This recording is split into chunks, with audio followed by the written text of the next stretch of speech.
Happy Festivus, everyone. Happy Festivus for the rest of us. I am the spirit of Festivus. I just thought I'd drop in on the Reverend Dr. William J. Eisenman and James, because tis the season, or tis the season? Tis the season to discuss why a Christmas was never a Christian holiday, and the real meaning of Christmas, the pagan holiday Christmas. I just want to begin by saying Happy Festivus. You people out there are obviously have been misinformed and misled probably for centuries. But I want to start out by saying that Jesus was not born in December, and that, yes, the Christmas that you know was derived from paganism. And that's not counting the over-commercialization of Christmas, which is, what is it, a cahoots, a cabal, or what is it when big money and big minds get together and scheme something? A cabal, yes. Between take your money. Between the American, the greedy, well, what else is new in capitalism today? The greedy, evil American retail industry and the United States government getting together, everybody, the greeting card companies, the toy companies, everybody getting together, and Old Spice, devising a scheme to make Americans, to maximize the departure of the mainstream America's money, even money they don't have, making them go deeper and deeper into debt, maxing out their credit cards. They don't care if you can't afford it. They just want you to part with all your money, even if it's not technically your money. All the Christmas carols, the songs, the very nauseating songs that Americans get bombarded with. Please, don't make me nauseous. I didn't have lunch yet. All the nauseating bombardment of these songs, nonstop, no matter where you go, no matter where you shop. They were all written, I believe, in the early 1900s by songwriters that were paid by a major department stores. Autry, Rudolph the Red-Nosed Reindeer. Rudolph the Red-Nosed Reindeer was made popular. I read the article. Well, I didn't have to read it. I'm the spirit of Festivus. The Nightmare Before Christmas. That's where, if you don't recognize this face, Tim Burton's animation movie, The Nightmare Before Christmas. This is The Nightmare Before Christmas, but I will educate you and set you free with the real hard-hitting truth about Christmas. But anyway, the major department stores paid for these songs to be popularized, whether it be Macy's or whatever. All the songwriters that wrote all these songs, like, was it Dean Martin that sang Let It Snow, or who sang the Winter Wonderland, all that crap. Well, Andy Williams sang a lot of them. Let me tell you, all these people that sang these that sang these songs about Let It Snow and Winter Wonderland, I bet none of these people ever dug their car out after a blizzard or chopped ice. I bet these people probably lived in Southern California, where they had no snow issue. So it's easy for them to sing, let it snow, let it snow. I hate it, Winter Wonderland. Meanwhile, the average American in most parts of the country have to dig their car out and chop the ice. But Americans in this terrible economy, they are absolutely frantic and insane about spending money they don't have. Black Friday, I know James mentioned it.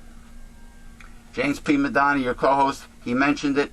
At 5 a.m., there was a long line practically wrapped around Best Buy for people waiting to get in to spend their money because they think they're not going to get the items that they want if they're not there before the crack of dawn.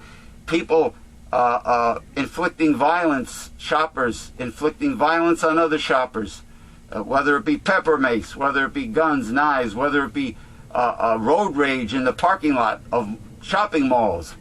The insanity. And what's behind that all? What is behind it? Why do people... Greed. It's greed, but why are these people... Why do they allow themselves to be brainwashed by corporatism concerning pagan Christmas? Interesting. Greed. But why do they... Greed. But they feel guilty. Vanity. But they feel guilty if they don't spend all their money on Christmas to people that don't even... They don't really see that often. And people that complain about their gifts anyway, bitching and moaning. It's like, ungrateful relatives, friends, But now, they were brainwashed by constant bombardment. Now, maybe it was the corporatism in America used the Joseph Goebbels technique from Nazi Germany. If you repeat a lie often enough, the masses will eventually accept it as truth. Well, they've been accepting it from more than just corporations. Come on, this has been around for hundreds of years. Yes. Now let's begin with the true origins of Christmas in paganism. You were telling James off the air. Well, what is Saturnalia, Brumalia. These were festivals way back when the Catholic Church, Constantine, 325 A.D. That's right. Put it all together and took it over because people don't give up their traditions very easily. So it just sort of wormed its way into the Catholic Church and has been carried on as instead of worshiping of the sun, meaning the S-U-N up in the sky, it became the worship of the Son of God, S-O-N. But since he was not born on December 25, that's nothing to do with Jesus. So Rome kind of converted the pagan holidays into early Christian holidays because they needed something to celebrate. They festivals. Took them over. They didn't want to celebrate God's 7 holy days or the weekly Sabbath. They called it Judaism. Right. So they just, took over these pagan holidays, and like Easter and Christmas, and they turned them into religious holidays. But they have nothing to do with religion per se, except worship of the sun. And the Christmas tree, again, from pagan... Jeremiah 10 describes the Christmas tree as God sees it. Yeah. It's from paganism, from Egypt, I think. Yeah. The Christmas tree. Now, Saint Nicholas, Santa Claus. That's more recent, yeah. Yeah, he was concocted like the Quaker Oats, the old Quaker Oats guy on the box. He never really existed. Neither did Betty Crocker. Betty Crocker, Mama Celeste from the frozen pizza.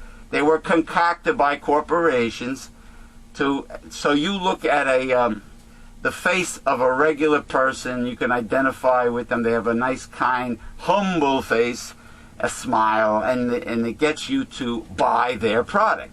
And Saint Nicholas, who most likely existed, some say he was from the Catholic Church, connected with the Catholic Church. Well, if he was a saint, obviously. Well, he gave somebody gifts. Made him a saint. He was somebody from the Vatican who gave presents. So he became popular. So the retail industry concocted the history. They transferred the history of this man who was from the Vatican and gave lots of presents. Very generous person, which is nice, as opposed to the other people from the Vatican who were very corrupted, and evil. Now, they took him and they transferred his history into a modern day kind of a Santa Claus. A Santa Claus, like a cartoonish, fictitious type of character, so the kids can get all excited and nag their mothers and fathers for maximum amount of toys and presents. It's all brainwashing. I think the scam or the scheme, or both, is to work through the children of America to brainwash and psych them up and excite them so they turn around and bug their mothers and fathers. And that's how they maximize their profits, the greedy American retail industry, at this time of year. It has nothing to do with the birth of Jesus. They can care less about the birth of Jesus, the manger and everything.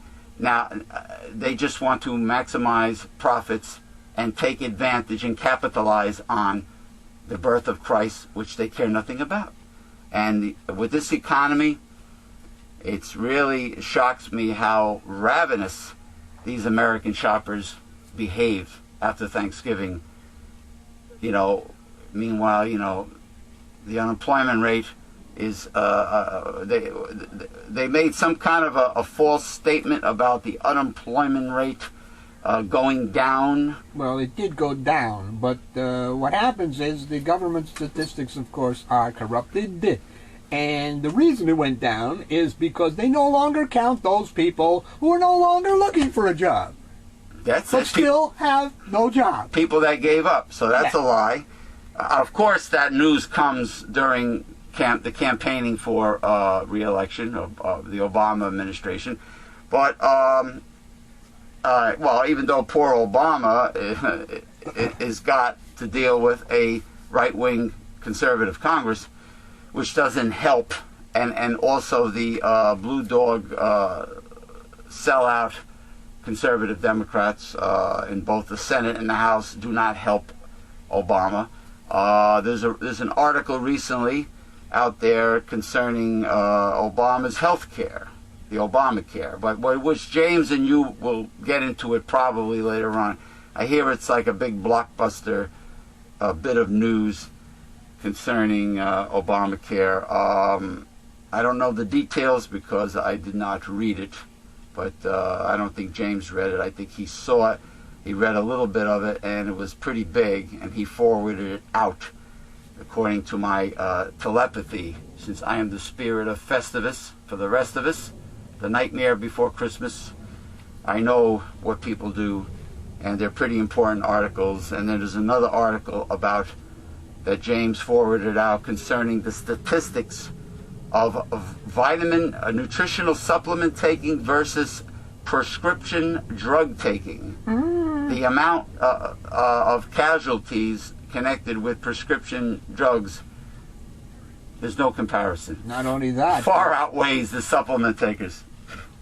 Well, I don't think there's been a death with supplement takers. No, that's the point. There's over 100 deaths every year from aspirin.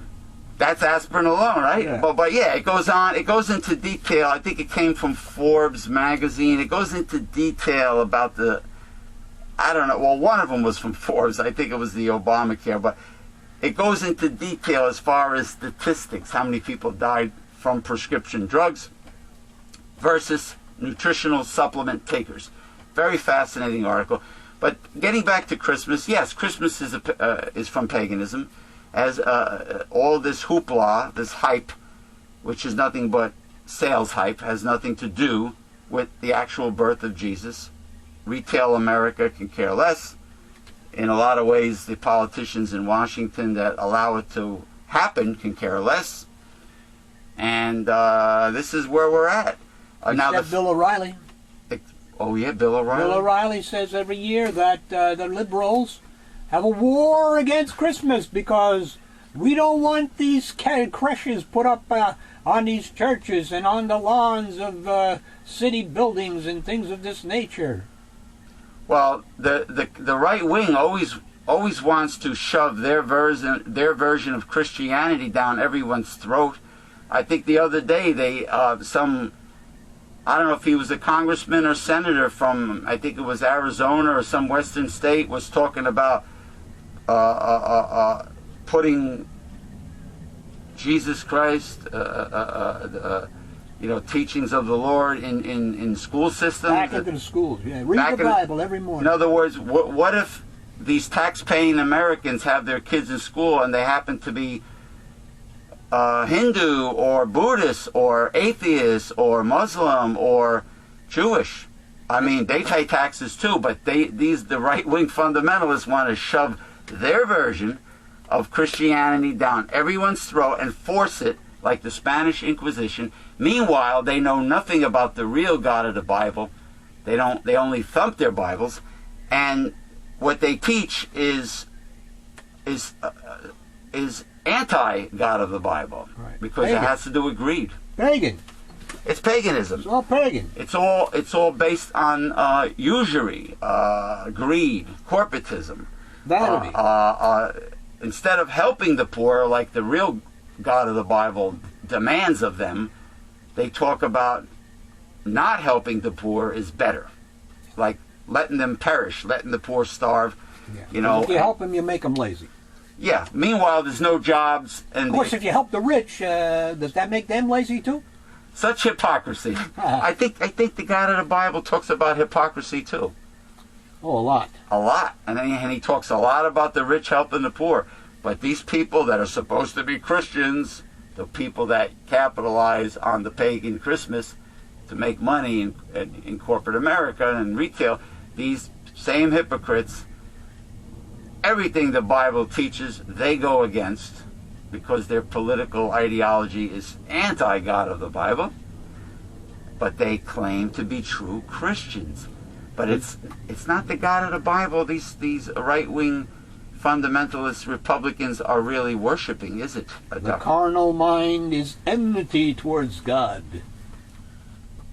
Yes. Oh, by the way, the part of the Bible, speaking of that you are a master theologian, the part of the Bible that talks about the great delusion that the whole world will be deceived, there's Revelation 12:9. There's two sets. One verse talks about, I think, God sending a delusion, but most of them talk about Satan has deceived the world also.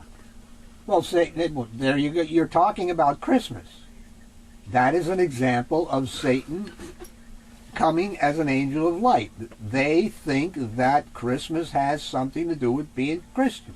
So it doesn't. It's the opposite. It's pagan. So in other words, they take it as an angel of light. It's the opposite of what it is. That's the devil. The devil cannot come. It's like a Republican, conservative Republican. Right. If he goes out into the public and he tells the public the truth about what he wants to do, they would boo him off the stage. Almost like when a person is on stage giving a message and they don't realize the microphone is still on, and they get caught saying things. Yeah. Like. So they have to cover it up. They have to present it in a different light than what it actually is. Like Governor Christie in New Jersey, or Governor Walker in Wisconsin, or Governor Kasich in Ohio, and the idiot down in Florida. Okay, they got elected by not telling the populace, the voters, exactly what they wanted to do when they got in. Destroy people's jobs, destroy unions, destroy all public servants. Social Security. Well, they're not powerful enough. That state is not powerful enough to do that. But they, what they want to do is, they want to destroy pensions. They want to destroy everything for the little guy. What they did was they lied to the American people about cutting taxes for the middle class, because if they cut taxes fairly, take it off the burden of the middle class, where is the burden going to fall? Where it is supposed to. Those with the money. Where it's supposed to, back on the rich. They don't want that. No. They don't want that. So they lied. In the sense, the Tea Party Republicans lied to the mainstream. That's why you have a predominantly Republican Congress that you lemmings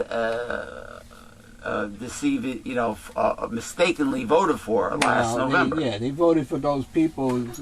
Smaller government.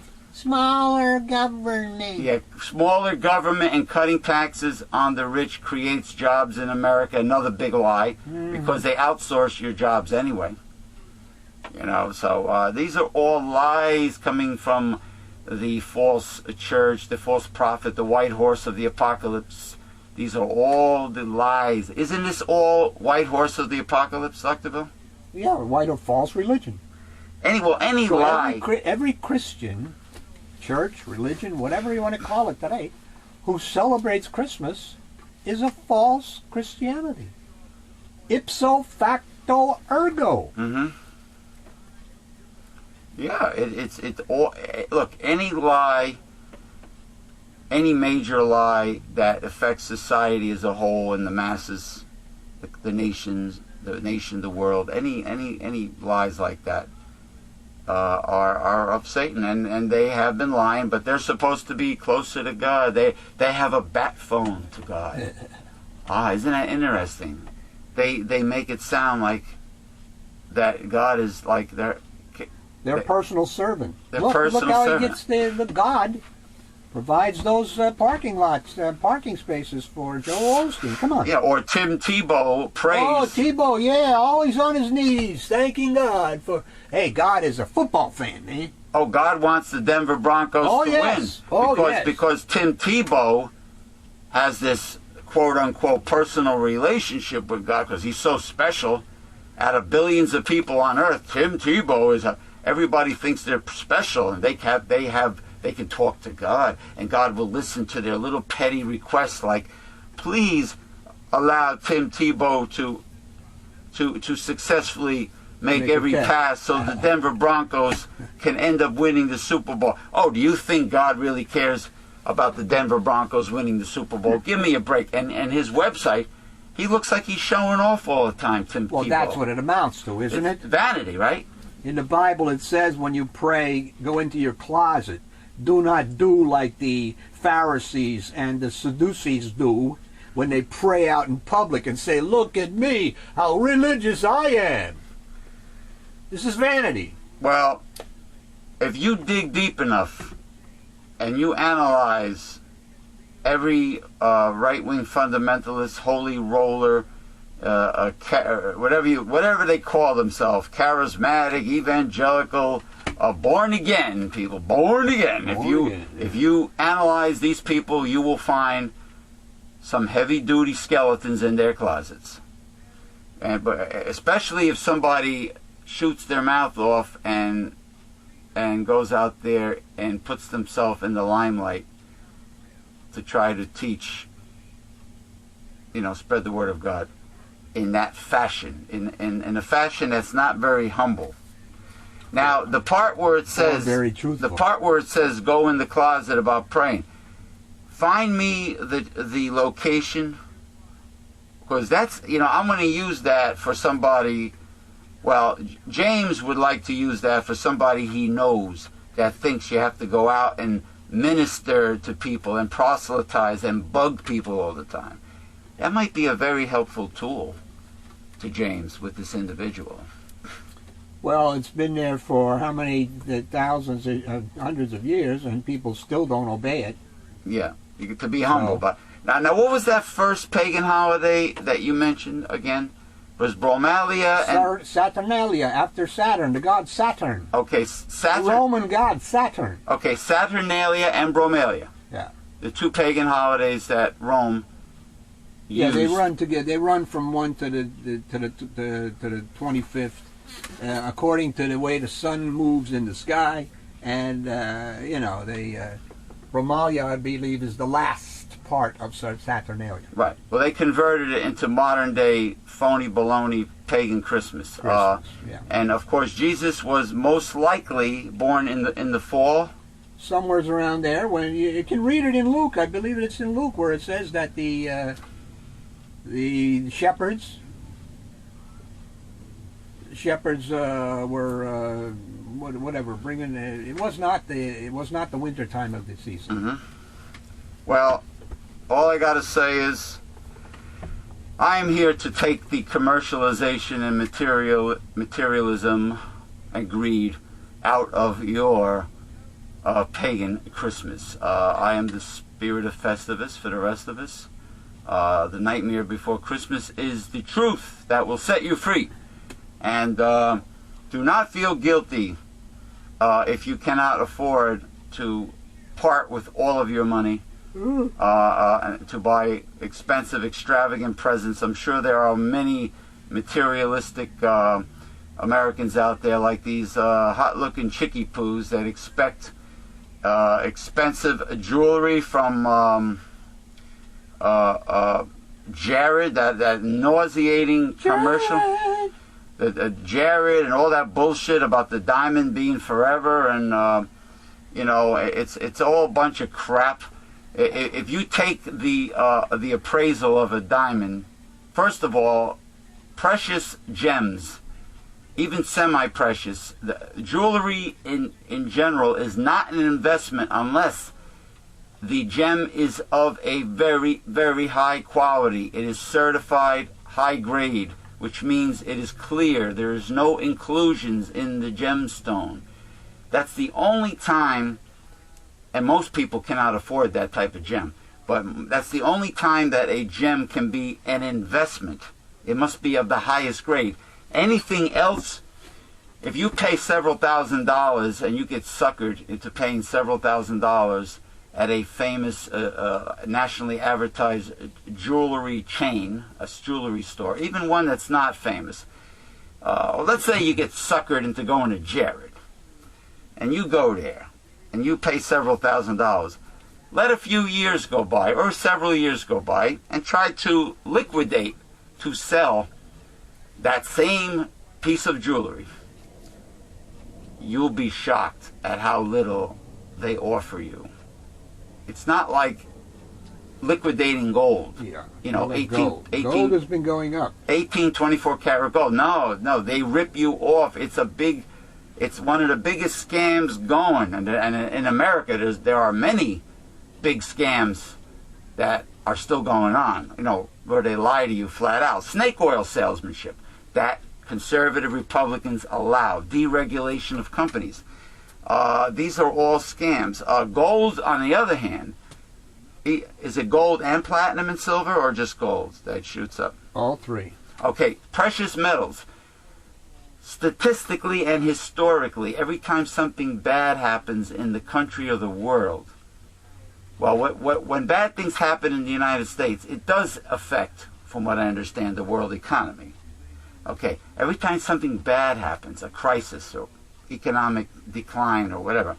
That's because the globalists have connected us all. The price of precious gems skyrockets.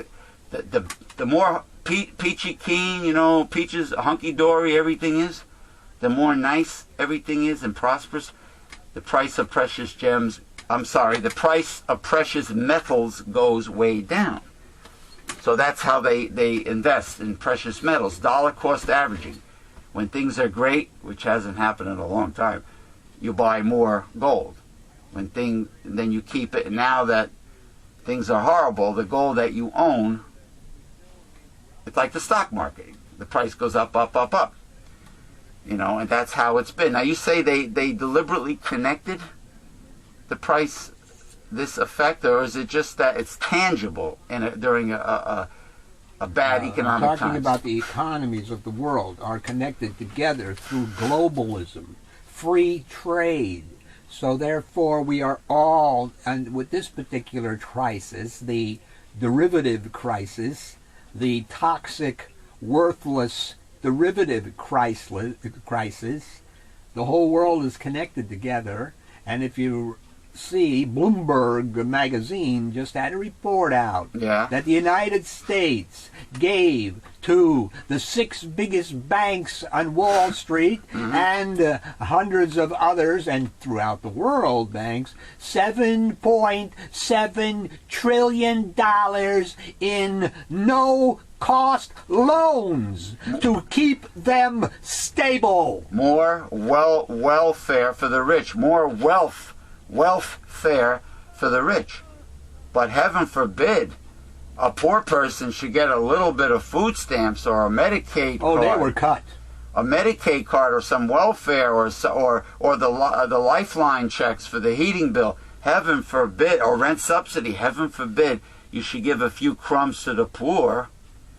That's horrible. Yeah, but you can but giving trillions of dollars to big corporations, according to the right-wing Republican, the It was right all wing done in conservative. secret, too.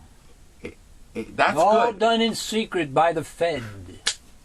Mr. Bernanke. It was kept from the Congress and the Senate. One would think. Flag waving patriotism? You You know, see the truth? One would think that. What do we have? A separation of powers in fact that we don't trust the Senate, the Congress, the President. The Fed doesn't trust these people who have control over them? What is that all about? Yeah. Is that, Yeah. can we not say the word treason? You just said it. Thank you. Absolutely. You know, I am very glad I stopped in today. This has been very invigorating because you and James, I'm a big fan of Newsletters Censored and Mega Life 21 and the Reverend Dr. William J. Eisenman and James Piranha Madonna. Big fan because you guys scratch me exactly where I itch, man. I really dig you guys. You guys are on the same page as me. You believe in the hard-hitting truth.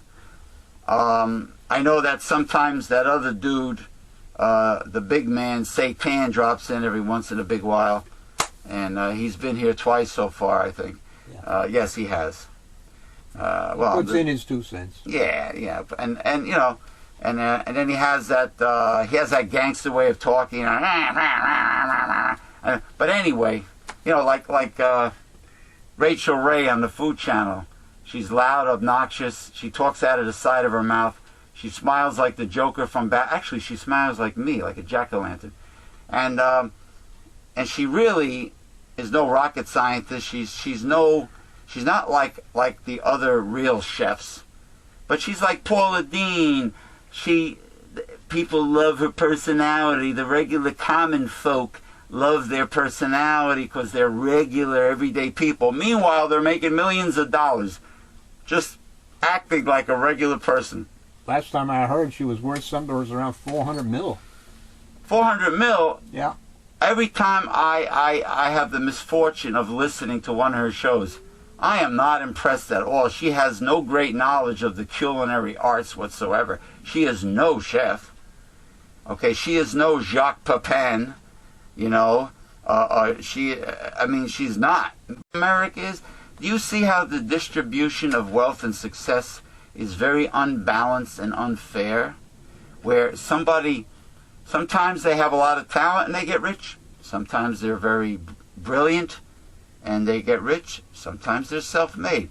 But that's a very tiny percentage. A lot of it is luck and having the right connections. And if you're somebody that really doesn't have talent, but your daddy has big-time connections, well, then you're going places. But between that and deregulation, look, it's one big mess. What would be a fair statement? Free market capitalism is the devil's economics, and the American version of it, as compared to the European version and Canadian version, is very, very corrupted. Well, we've been trying for years to make it all the same. That's what globalism is all about, free market. The greedy. Do you know that, my mental telepathy lets me know right now that James corresponded, that somebody from Poland, who obviously speaks very good English, somebody from Poland that has a good job, very popular, very well educated, said that they know in Eastern Europe, they know about the evil, greedy, wicked corporate America, like companies like Monsanto, trying to push genetically engineered seeds on European farmers. Well, they've done it in India. There's thousands of Indian farmers committed suicide because they couldn't make a living with that shit. There was a big article on that. With Monsanto, with its Terminator seeds that make you want to purchase them every year. You mean the sterile plants that don't reproduce? Yeah. Once you have to buy the seeds every year? Yeah, instead of taking your heirlooms and collecting your seeds, keep them on the side till next year, and then planting them like farmers have done for thousands of years. So the Indian farmers went belly up. Well, they committed suicide. They couldn't make a living. The ones that, You see the evils of American capitalism. And what about the something else that never made the news about Hillary Clinton representing Monsanto in Africa, trying to push Monsanto's genetically engineered Terminator seeds on African farmers. Hopefully the African farmers told her to stick them where the sun don't shine. Who knows? But who knows? She's probably over there with some moolah in the hand, and that's the way the corruption gets going. That's what this Polish person said. That eventually, unfortunately, because of moolah and the fact that the vile human race, everybody has a price. That eventually, the genetically engineered seeds, the demon seeds, will work their way into the European Union. Yep. Unfortunately. Hey, it's the end times. What are you going to do? You expect great things to happen? But I'm here to give you the truth. Whether you like it or not, I am the spirit of Festivus for the rest of us, the nightmare before Christmas. I'm very happy that I dropped in for this holiday special. Reverend Dr. William J. Eisenman. I know James is anxiously waiting in the wings to come out. I'm glad that the visit was prosperous. And I just want to say happy Festivus to everybody. And don't forget the feats of strength, followed by the grievances that you have with anybody you know for the past year. The the unloading of grievances. Actually, first comes the unloading of grievances, then the feats of strength. I believe that's how it works with Festivus. Cool. And you put up an aluminum pole because tinsel is very distracting, according to Frank Costanza. Pole dancing? No. Frank Costanza on Seinfeld said tinsel is very distracting. So you don't have a tree. You just put up an aluminum pole. You tell your family and friends how much they have disappointed you in the past year, and then you have the feats of strength. Uh-oh. And that's a celebration. And of course you eat very well and drink very well. Oh, boy. Festivus for the rest of us. All right. Take care. Happy Festivus. Don't get suckered, America. Don't be guilty. And don't be suckered and fooled into thinking you have to spend all your money if you can't afford it and you don't have the cash. It's all a trick by the greedy American retail industry in cahoots, deregulated by the politicians, the whores over there in Washington. Happy Festivus. Bye-bye. And speaking of whores over in Washington. Oh. Okay, say this one last thing. No. This is an article here. I thought. No. I thought you were going to remove yourself. No, I'm going to read. No, I'm going to go. I'm here. It's late. James is going to come out, and then you guys could do the articles. All right. I'm finally here. I was wondering when the spirit of Festivus was going to leave. Well, he was having so much fun. Yeah, because he's the spirit of Festivus. Right. Meanwhile, I'm waiting. Unbelievable. Oh boy, excuse me. I'm James P. Madonna of Megalife 21, hardest hitting internet talk radio station on the planet. I'm here with my co-host and mentor, the Reverend Dr. William J. Eisenman. We're at the Newsletter Censored Research Center in northeastern New Jersey. It is Saturday, December 3rd? Toyd, yeah. December Toyd? Toyd. December 3rd, 2011. And this is sort of our early, I don't know, we might do other little things for Christmas. I'm not sure, but it's a special show. This is my prop, imported Blackthorn Shillelagh from Ireland. Okay. There is the shamrock for authenticity. So how you feeling there, Chief? Excellent. I'm sure the spirit of Festivus got you all... Has infected the rest of us. Infected? No, infected you with truth. I really liked what he said, man. Excuse me while I put on my reading glasses. you know, I happen to require them now, not before. Okay, you know, the beginning of the week, big mouth conservative, right-wing conservative governor, the balloon boy himself, Chris Christie, was yelling and scolding in a very demonstrative way our president, Barack Obama. It was connected to the super committee being doomed to failure, which I think it is. Because It was because of one reason and one reason only. They don't want to tax the rich? No. No? Taxes on the rich. That's what I said, taxes on the rich. Yeah, very simple. It was off the table? Off the table. That's the only solution. What was their solution to figure out how much more taxes the middle class was going to pay? Or the poor, or cut the programs for the poor, etc. That was the only things on the table. It's never... Change Social Security. It's never... Medicare. What about trimming the military budget? Oh, no. By trillions? No, not by trillion, by at least 800 billion. Oh, 800 billion. 800 billion a year. Per year. Could be trimmed without any problems to our defense. No risk of reducing the strength of the United States military. Exactly. With that cut. But no, they don't talk about what's fair. They don't talk about taxing the 1%. You know, would the 1% include people netting 250,000? Are they in the 1%, sir? Okay, no, Yeah. It's not about the 1%. It's about the 99 percenters that they want to continue. Because there's a lot suckers. more of us. That's the only reason. Yeah, the suckers.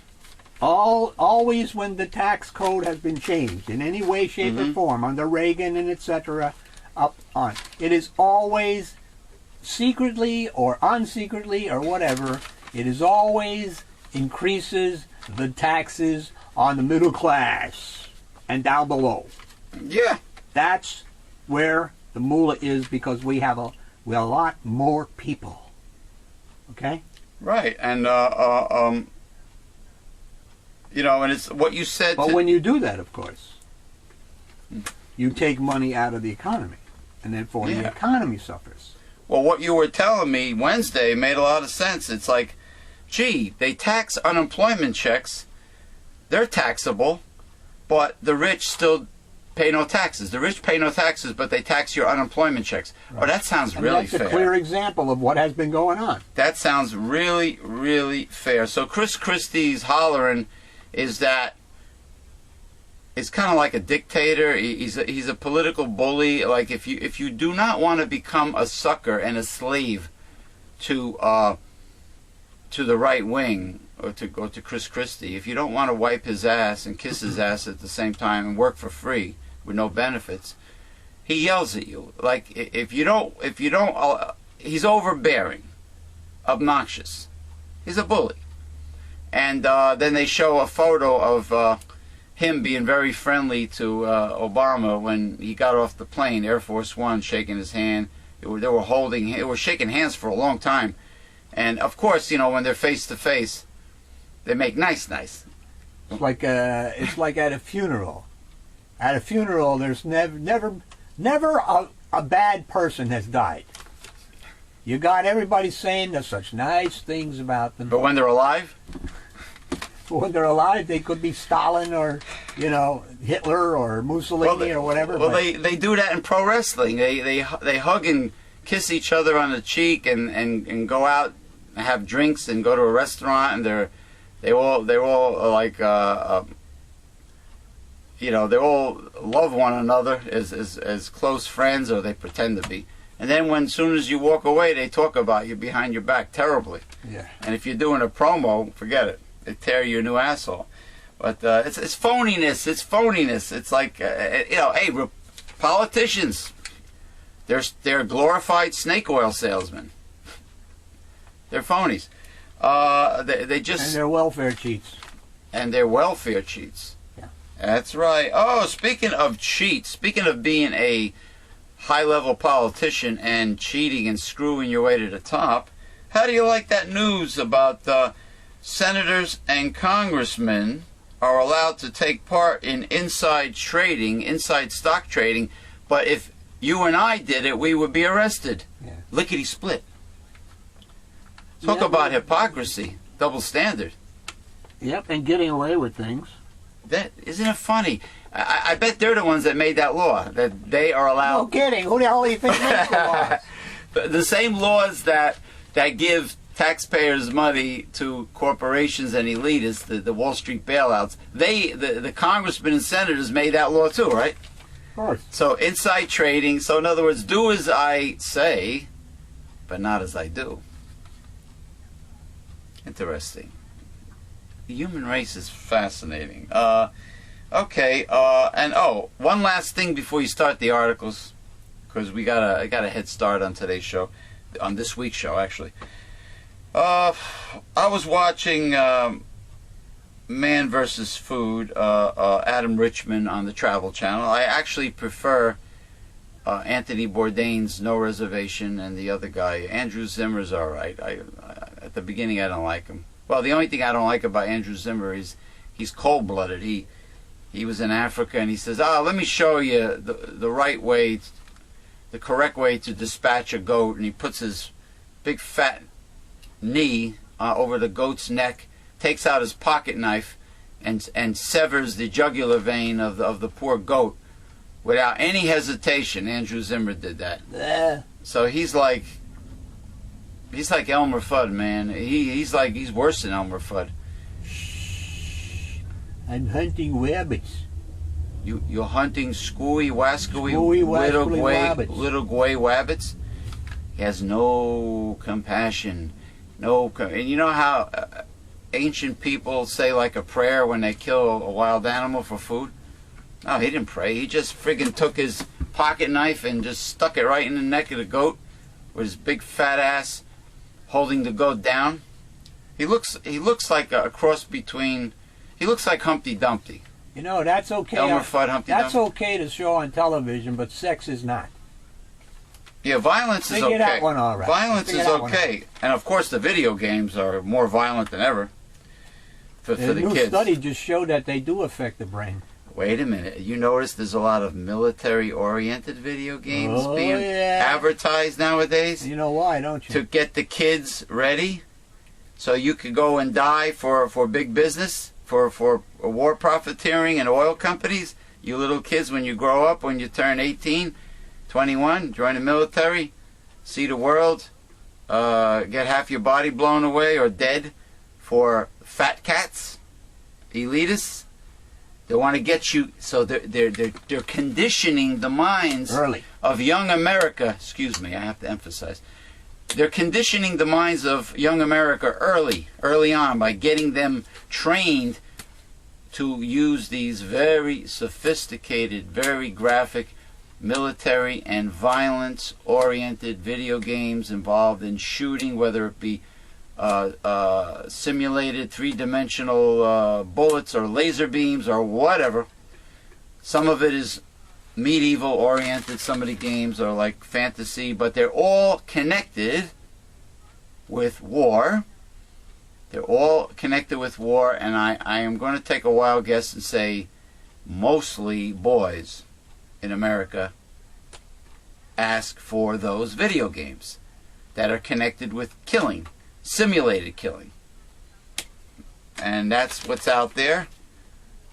Also, they're just doing stories now on all the drugs we're giving our kids. Antidepressants and all the other The drugs. list goes on and on. Kids committing suicide, kids foster homes. The kids in foster homes Legalized are being drug treated like that. legalized drug dealing. In other words, instead of dealing with the root cause of the issues, Yeah, instead of hugging the child, Drug 'em. instead of making the child comfortable, Drug 'em. instead of loving the child, instead of drug them. drug 'em. That's what they do. Drug 'em. The psychiatrists who do that, and maybe they spend 5 minutes with the kid, and they pull out the stinking prescription pad. Well, when I posted the article about the statistics of pharmaceutical people who take pharmaceuticals versus nutritional supplementation, a Republican voting conservative friend of mine posted that underneath that I should take a chill pill. I should chill out. Yeah, chill out while the FDA and a Codex Alimentarius are trying to take away our right, our freedom to take what supplements we want at any time we want and at any potency we want. You hear that, friend? You hear that from the Reverend Dr. William J. Eisenman?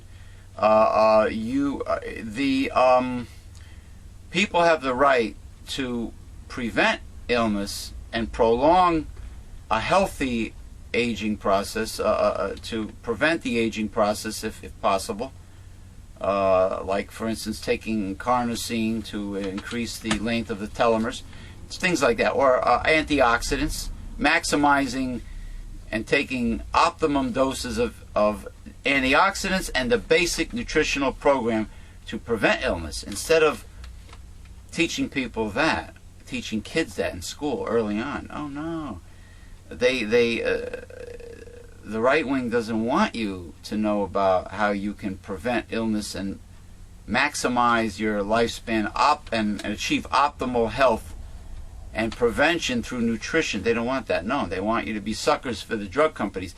And the statement I made was that the nation, the United States of America, reminds me of the old movie with Kurt Russell called Escape from New York. Yeah. But instead of New York being the penal colony, being run by criminals, the whole nation is slowly being controlled by the criminal mindset. Yeah. And by the way, white-collar crime. The FDA told some water company or whatever they could not say, because it was a health claim, Yeah. that water prevents dehydration. It's common sense. Ask a camel. If he talks to you, you got a problem. But Well, that's what we got in this country. Well, of course, lack of water causes dehydration. And of course, if you drink water, it prevents it. Even if it's like not the best water in the world, it still prevents dehydration. But they couldn't make that claim? It's a health claim, and therefore the FDA controls it. Oh, really? So Not allowed unless you prove it. So yeah, talk about a cabal, like Spirit of Festivus mentioned. So in other words, the toxic American food industry, the also toxic American pharmaceutical industry, and the FDA are all in cahoots to control your health, every aspect of your health. Yep. Interesting. Do you know in Latin America when you purchase pharmaceuticals, they come in the original wrapper and box of the company who made them? Let's say it's Hoffman La Roche. You don't have this middleman down there where, Walgreens and CVS and Rite Aid and Duane Reade have to take the drug and transfer it into their packaging and jack up the price probably. Right. Of course, the middleman. Yeah. It's like the farm subsidies. Who do you think is getting the farm subsidies? Not the little farmer. It's the big companies. No, the little farmer. Cargill and all these guys.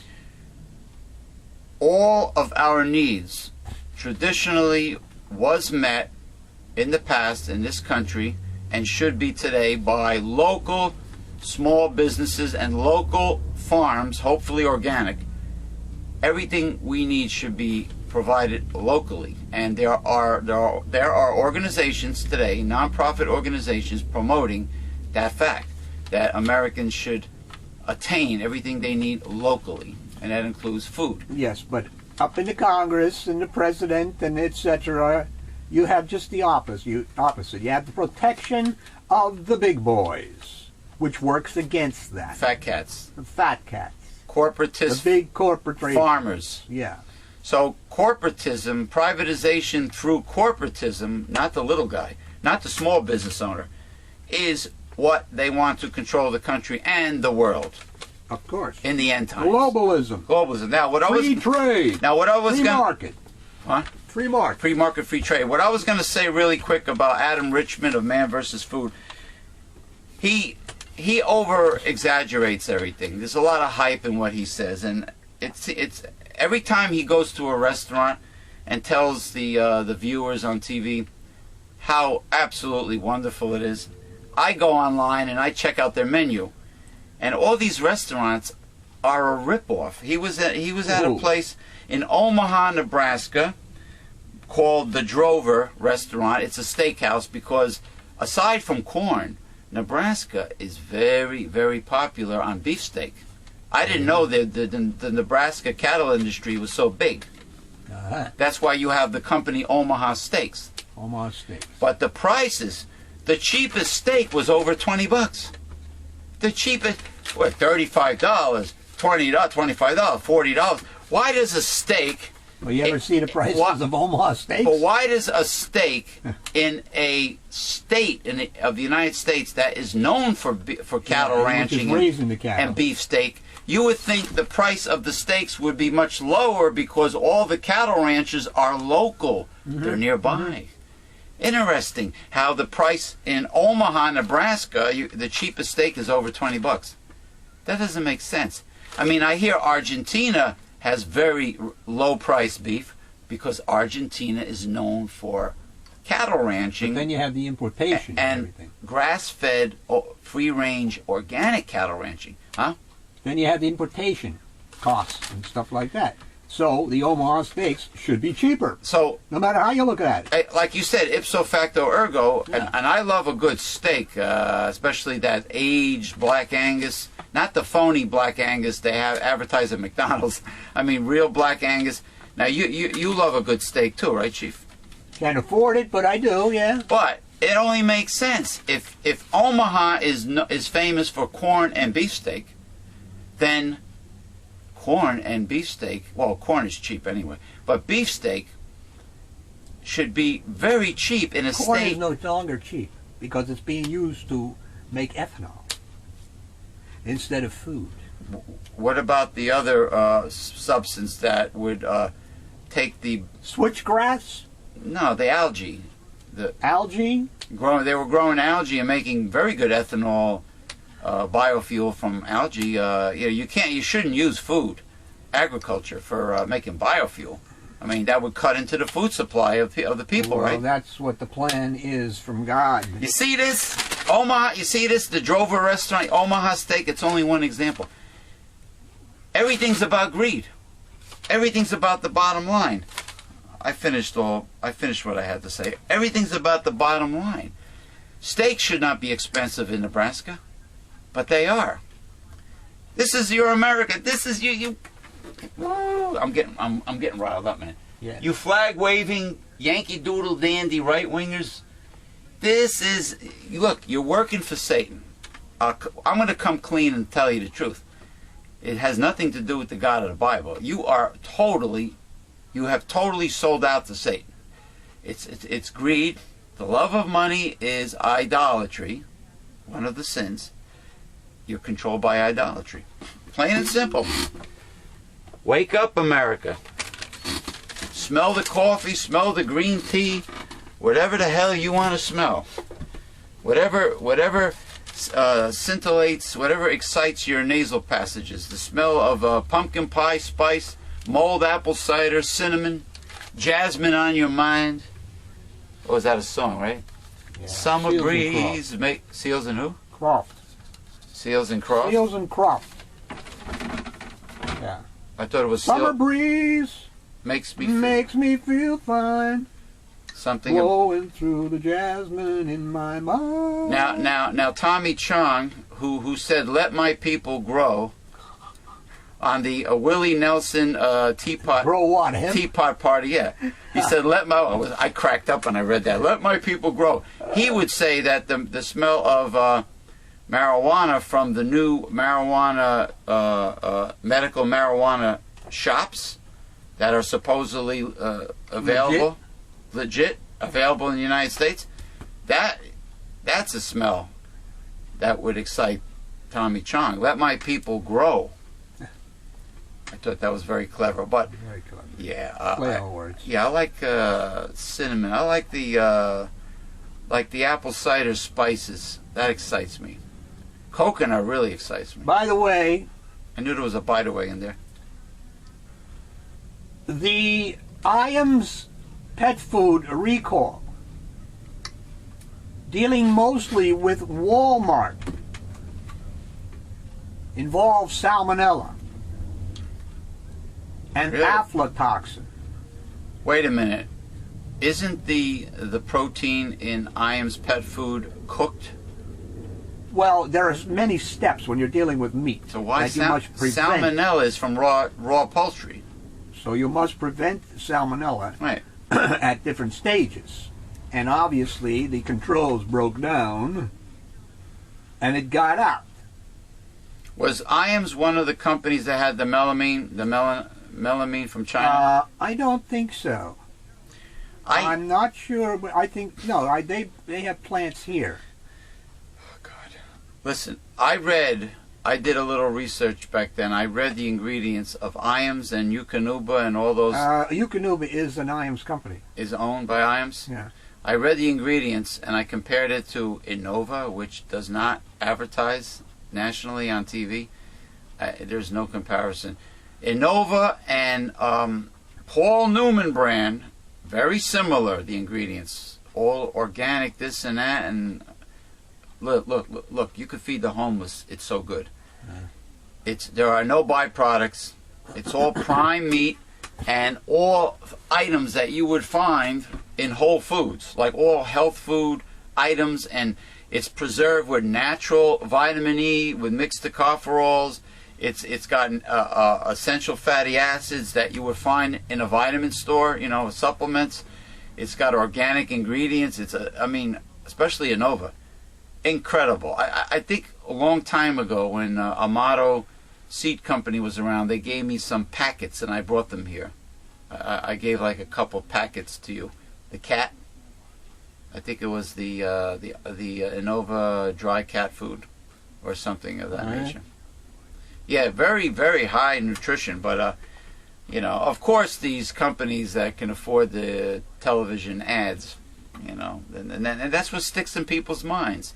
Like you still have idiots in America saying, vitamins, I'm going to go get myself a bottle of Centrum.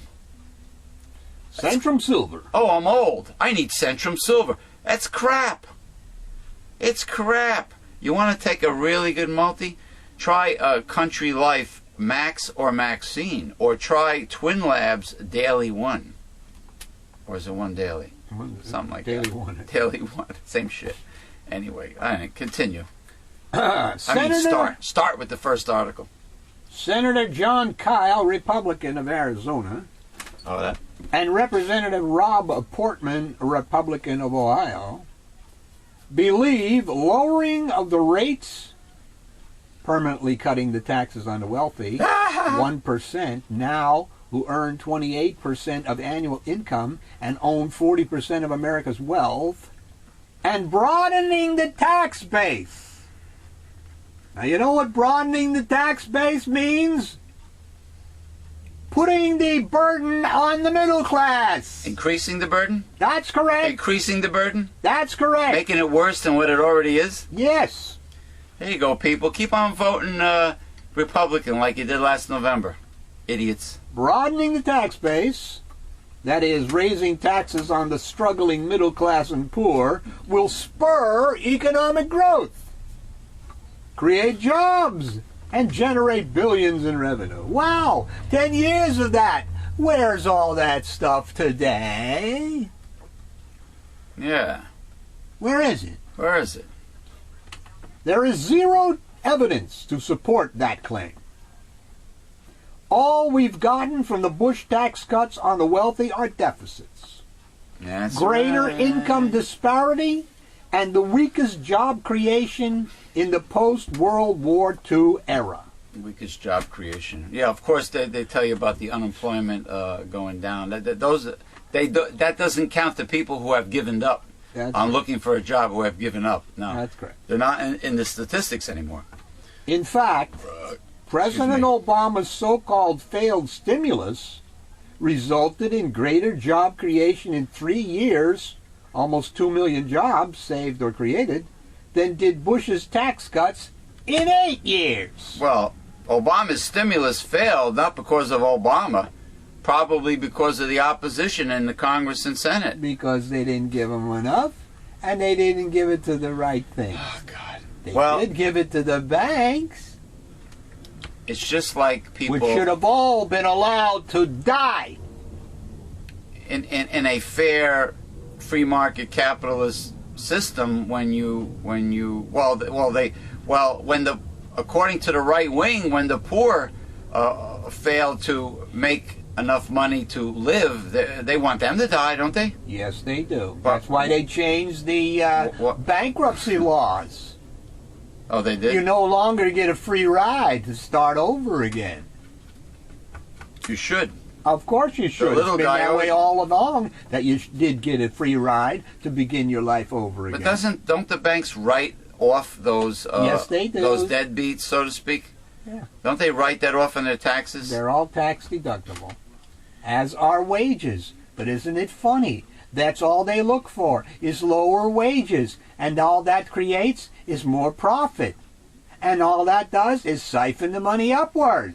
You know what? Somebody who worked for Chase, one of the people I interviewed, they kept on saying when the person mentioned the fact that the banks can write off the deadbeats, the poor, he kept on saying, well, Chase was kind enough to extend a line of credit to that individual, to provide that individual with a line of credit, and they're supposed to read the contract when they get the credit card, and blah blah blah blah blah, and the bank put their faith in that individual, that individual will make payments all the time. Blah, blah. I says, well, the individual was making payments for almost like almost a decade, never late, and then the economy changed. So what are you going to do? Like, in other words, they don't have not one electron microscope fraction of compassion or common sense. They're like money machines. They just want more. Bottom line, They're money zombies. they're money zombies. That's very clever. Money zombies is what they are. All right, continue.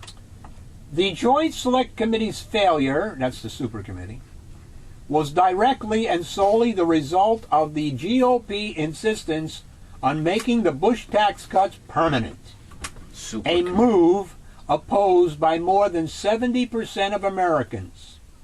Kyle and Portman's argument that restoring Clinton-era rates will not solve the deficit problem is beside the point, a smoke screen. I wonder who thought of the name Super Committee. Was it the Republicans? Because they're far from super. It certainly wasn't super. It was nothing. So Obama was right, Chris Christie. Obama was right. It was doomed to failure. Exactly. It was Well, doomed. of course, because of Grover Norquist. The Republicans all signed his pledge not to raise taxes. On The rich. the rich. That's what they mean. All when right. they So say no right taxes. my message to the hollering Chris Christie: why should you and your rich buddies and all the other members of the 1%, why should you greedy, selfish, stingy, fat cats? Why should you continue not to pay your fair share in taxes? Actually, fair share. They don't pay any taxes, I bet. Ultimately. The richer you are, the more deductions you have. Yeah, why should you get special treatment? Is it elitism because they have money and the mainstream does not?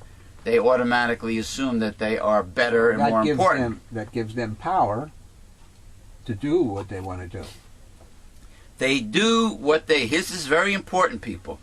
They all do what they want to do because simply they can. Correct. And America is falling right into their trap. deluded and deceived and misled mainstream America. You know, they do what they do because they can. They outsource because they can. They arrange it so Not they only don't. that they can, they outsource. We subsidize them to allow them to outsource. Because the right wing likes that. It means making people work for slave wages in third world countries to make their product. In this world, in this country. They want slave wages here. Enslaving the masses. That's what they want. So of course they allow it. Isn't that part of deregulation? Well, deregulation they always stress low wages.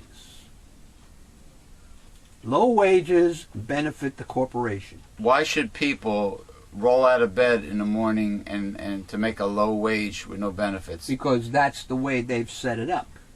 They have set it up that you owe your life to whomever provides you with a job. You have no security. You have no freedom. You have no land.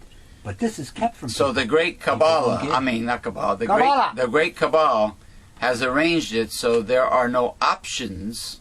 There are no options for the little guy to make his living anywhere else a fair wage. A fair living wage.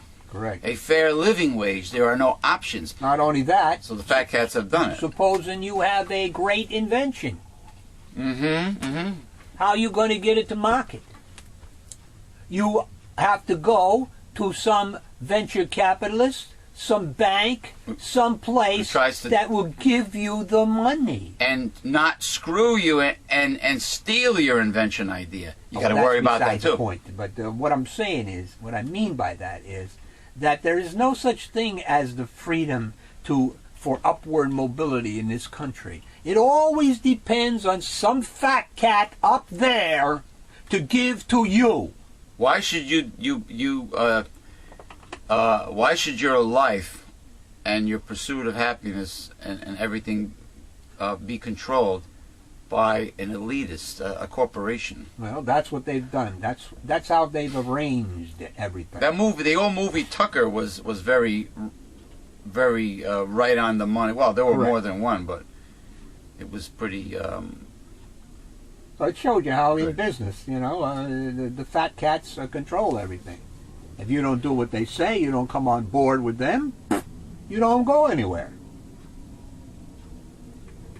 That's why I always maintain. I've always said that, back in the days of Beethoven and Mozart and whatever, I'm sure there were a lot of other great musicians around who could have lasted into our time and be considered great. But unfortunately, we don't have any in our material. Nobody continued their legacy. Nobody probably gave them the boost to go to the theater and have their works presented. No. It's all set up that only a given amount or a certain amount of people or things, like great art or something, ever come before the public. Because of money.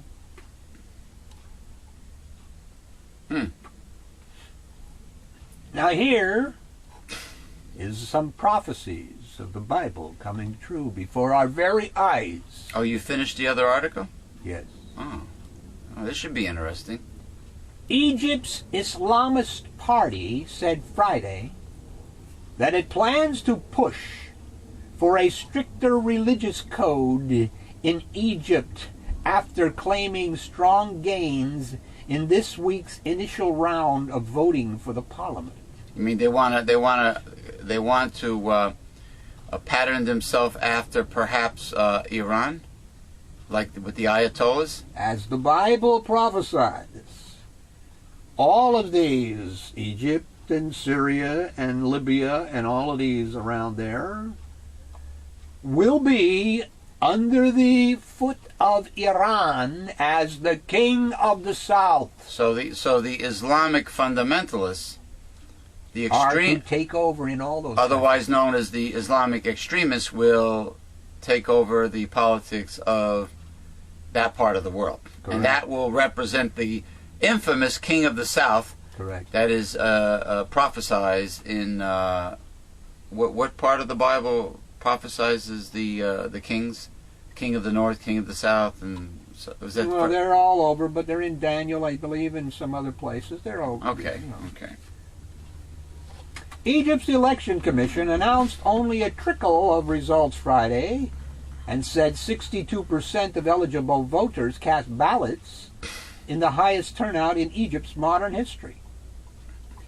Preliminary counts leaked by judges and political groups indicated that the Muslim Brotherhood's political arm took the largest share of votes. Really? Following closely behind was the Islamist Noor Party, considered more conservative than the Muslim Brotherhood.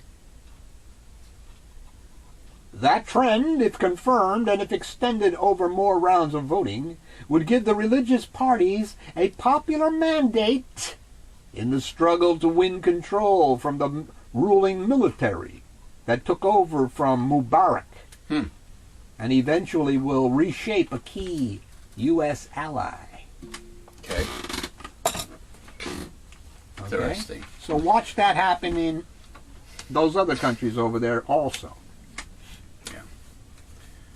I will be, Megalife 21 will be placing the link to the Censored On Demand, it's actually the God Project On Demand Classic by the Reverend Dr. William J. Eisenman called The Christmas Lie. The link will be placed in the description of today's show. So to interconnect with, the Christmas Lie, so you can listen to The Christmas Lie by the Reverend Dr. William J. Eisenman. By the way, Sackcloth and Ashes is number 100. The volume? The number. 100. Mr. Tom will tell you that? No, I ran into it the other day and looking through some of my protocols that I wanted to get a protocol for Crohn's disease to some young lady. So you stumbled upon it. And I had written some of the protocol on the back of a rejected front cover from that issue. I saw the number. Sackcloth and Ashes. That's the only past classic archived censored reading that was not made into a talk show. It was not recorded. It's still in print. That's the only one left. To go through my old issues and see if I have one. That should be easy to remember. 100, volume 100. Yeah. All right. What do we got here? India. Before break, we got one more article. 2 farmers, fed up with alleged bribery demands, emptied 3 bags filled with slithering snakes in a busy tax office in northern India. Oh, I like these guys. Were they screwed over? Remind me to show you the picture because I believe believe there's a cobra there. Oh, by the Cobras. way, according to the last photo I showed with the tree stump that had the cross on it, when I show newspaper articles in front of the camera, I have to put a magazine or book behind it because they're light. Because the back side of the newspaper shows through the photo. The light. Because of the light. Right. So please remind me to do that. The 40 or so snakes of different sizes and species, including at least 4 deadly cobras, sent clerks and villagers climbing atop tables and scurrying out the door to escape the office in Basti, about 186 miles southeast of Lucknow. Snakes started climbing up the tables and chairs.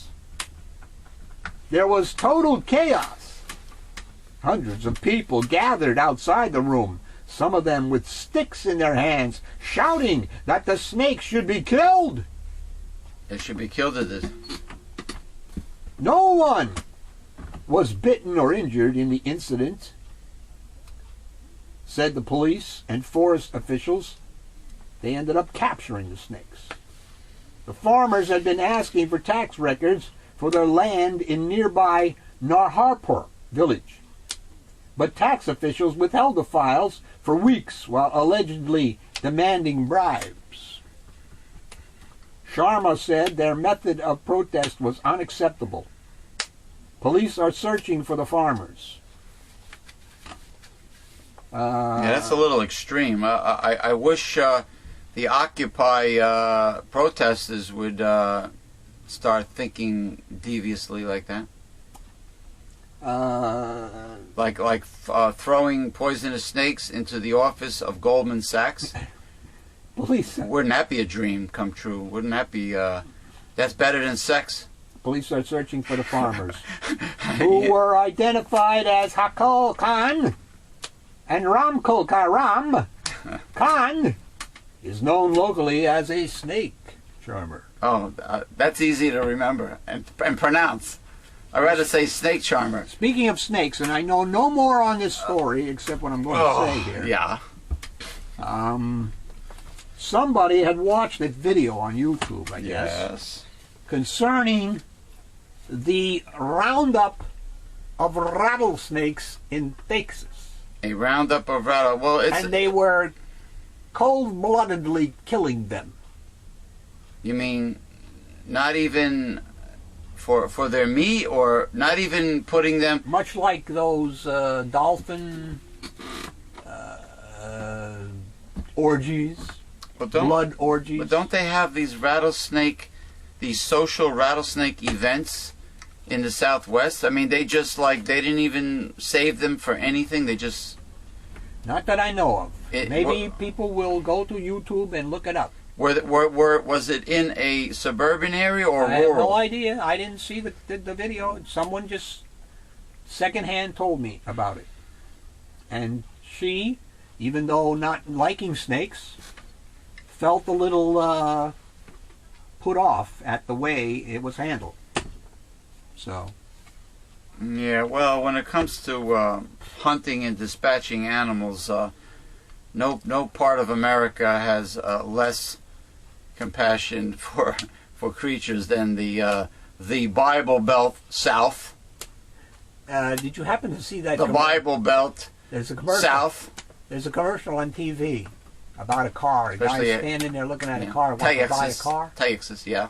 And this guy comes out, salesman, looks just like Santa Claus. And he asks the guy what he does or something, and the guy Right. says, "I'm a hunter." And the guy looks like Santa Claus, says, "Well, what do you hunt?" The guy says, "Deer." I mean fish. Oh, he's staking out Santa's reindeer, Well, which then he changed his mind because which are farm raised and used in Scandinavia as for pulling, right? His Farm, snake? farm animals? No, the reindeer. Oh. The reindeer really exist in Scandinavia. They're used for yeah. they're raised domestically and they're used for pulling. They don't fly. Why not? Well, that's what the American retail industry How wants the you hell to does Santa believe. get in all those chimneys? So you You got to fly. well that's part of the brainwashing of Americans, of kids. So they can make their parents spend all that money. You heard the spirit of Festivus telling you that. You know, I asked my grandfather when I was a little kid a very good question. I said, "Grandpa, since Santa's so fat and the average chimney is so narrow, Holy Jesus! how does Santa get down the chimney?" And my grandfather very quickly said, "Santa is like a spirit. He's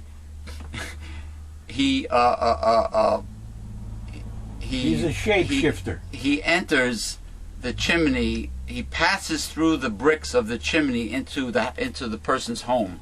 He just passes through the brick as a spirit." Oh boy! Oh boy! That's like when I asked my grandmother where the babies come from. You place an order at the hospital. You place an order. You get on the phone and you place an order, and they deliver it, like it was a pizza pie, or something. That's what she said. But she was very truthful about breasts. Ooh. I asked what are breasts used for. She goes, feeding the baby. But that was it. That was the end of the conversation. Boom. All right. All right. Anyway, We got a small one. Small one. Before break. All right. And a very, very applicable one. Apple-lickable. Yeah. Okay. Rhode Island Governor Lincoln Chafee declared the state evergreen tree a holiday tree, giving one television network an early present for the annual War on Christmas campaign. Its pundits will run this through their chippers as the sawdust flies, dripping with resin. If the truth be known, the prophet Jeremiah condemned the tree as pagan, and our pilgrim fathers forbade its use. However, the early Christians wisely incorporated local traditions to ease the spread of their new religion, a practice continued through the centuries. Today, some Christian groups reject the tree as a symbol of Christmas. Come spring, we could discuss the goddess Ishtar and her rabbits and eggs. Meanwhile, let some of us deck the halls with Celtic pagan boughs of holly, and be jolly with peace on earth and goodwill to all. Interesting. You know, I wish with the every year they sacrifice a very old and very large evergreen tree for Rockefeller Center in New York, and I believe a second one is used in another section of New York City. I wish they just plant it. There has to be soil down there in Manhattan, isn't there? Under the streets? Is there soil, or is it just all bedrock? I don't know. It should be soil. I mean, considering Ask Con Edison. They're down there all the time. considering how long it takes for a Norway spruce to get that big, let's say it's 75 feet high, I think that's a historic landmark. A tree that large is definitely a historic landmark, and it's a sin to like kill it. And it's so selfish to sacrifice a big tree like that every year for Rockefeller Center, which has to do with the retail industry and their brainwashing. And which is a pagan custom and has nothing to do with Christmas. Paganism, the Christmas tree. I mean, From Egypt, I think. the word is Christmas. Christ Mass. The Mass of Christ. Okay? Which has nothing to do with the birth of Christ. Nothing to do. You know what a real Christmas holiday is? The ones that Latin Americans celebrate, called the Three Kings Day, sometime in January. It actually celebrates the three wise men bringing gifts to Bethlehem, to the manger, for the newborn Jesus. That is a legitimate holiday to celebrate, because that's when the whole gift idea started. The whole gift, the spirit of giving, and that's when it all began. And in those days, my friend, the only people who celebrated birthdays were King Herod and the pharaohs and etc. Birthdays were not something that the little guys celebrated. Only the big egos, the vain.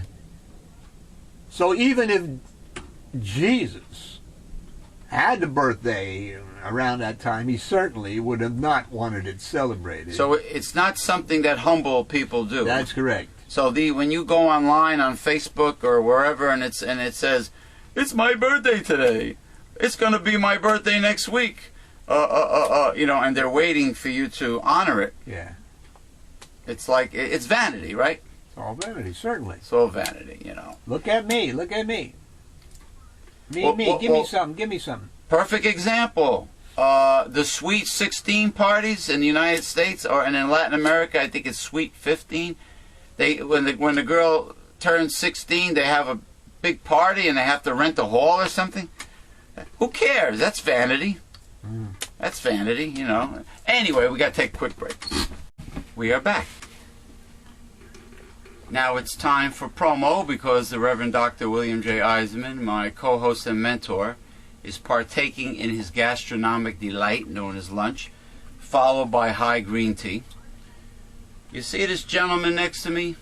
This painting? This is a self-portrait of my co-host and mentor, the Reverend Dr. William J. Eisenman. It happens to be a watercolor painting because the Reverend Dr. William J. Eisenman is a fine watercolor artist. You can view the William J. Eisenman collection of fine watercolor art by either checking out the William J. Eisenman collection on the internet via YouTube, which you can see it as a slideshow to very pleasant Caribbean steel drum music, or you can go to the William J. Eisenman Facebook profile, or you can go to newslettercensored.com. If you see something you like, send him an email, ask him if the painting is still available, and of course you have to specify which one. Otherwise you wouldn't know, right? And then you can purchase it. The bidding starts at $500 each, but make him a nice, juicy gift offer. It is an authentic William J. Eisenman watercolor painting that is signed by William J. Eisenman. Also, let's see, don't forget to check out, of course, The Christmas Lie by William J. Eisenman, which is directly connected with this special holiday show. And don't forget to check out Censored on Demand, both Censored on Demand and The God Project on Demand, which is on the internet via YouTube under Megalife 21.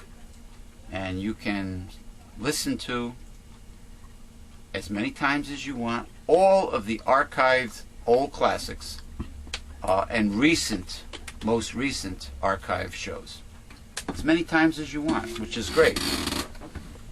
Because if you listen to it, if you listen to Censored on Thursday or The God Project on Sundays, you hear random shows played.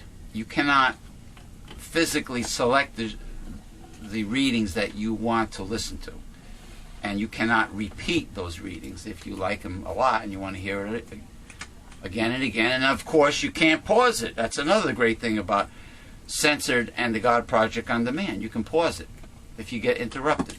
Yeah, if you have to go to the bathroom. Gotta go to the bathroom. Or if some rude person in your family interrupts you while you're soaking in all of that valuable knowledge.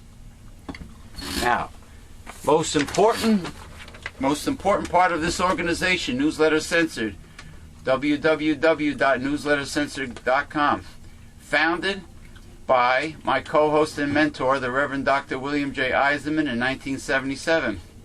It contains the 5 taboos of American life: politics, religion, health, human sexuality, and child rearing. There's nothing like this anywhere in the mainstream media or the mainstream press. It is the kind of information that most people are afraid to hear. Can you handle it? So go to newslettercensored.com, and after you read all the hard-hitting information in the website, click on the printable order form, and with your gift to support this work, get your free annual subscription to Newsletter Censored.